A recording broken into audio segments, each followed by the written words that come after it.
নমস্কার সুধী দর্শকবৃন্দ, আপনারা দেখছেন ইউটিউব চ্যানেল আমি বিভা মৈত্রী। আপনাদেরকে আমি আগে অনেক ভিডিও দেখিয়েছি এবং গাছ সম্পর্কেও বলেছি। আজকে আমার একটা অভিজ্ঞতা আপনাদের সামনে শেয়ার করছি। এই একটা আম্রপালি আম গাছ, এটা আমি 2 বছর আগে গ্যাপটিং সহ কালেকশান করেছিলাম একটা নার্সারি থেকে, বেরি প্রয়াস নার্সারি। আর টবটা আমার রয়েছে 12 ইঞ্চি একটা প্লাস্টিকের টব। আচ্ছা, এই গাছটা যখন আমি নিয়ে রোপণ করেছিলাম, কিছুদিন পর এই গ্যাপটিংয়ের জায়গাটায় গ্যাপটিংটা নষ্ট হয়ে যায়।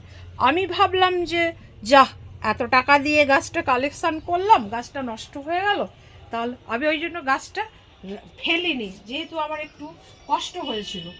আচ্ছা, হঠাৎ করে এই বছর দেখলাম, মানে বিগত 2 বছর পর এই দেখুন মুকুল এসে গেছে।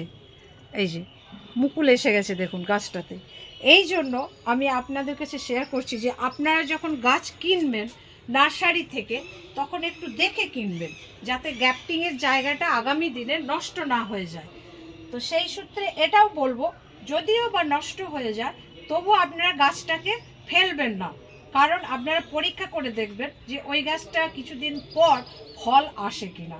এটাই আমার একটা অভিজ্ঞতা। এর মিডিয়া সবিশেষ নেই, কারণ আমি কম্পোস্ট সার বেশি ইউজ করি। কম্পোস্ট, ভার্মি কম্পোস্ট আর শুধু কম্পোস্ট। ওই শুধু কম্পোস্টের মধ্যে সমস্ত সার মিশিয়ে আপনারাও করবেন। 1 ভাগ বালি, 3 ভাগ মাটি দিয়ে বসাবেন, আর মাঝে মধ্যে ওই ফাঙ্গিসাইড, পেস্টিসাইড এবং এনপিকে 50-50, 0-50-50 এইসব এগুলো একটু মাটির মধ্যে দিতে হবে। তাহলে দেখবেন এরকম চকচকে পাতা গাছ, দেখুন গাছের দেখুন গ্রোথ দেখুন কত সুন্দর।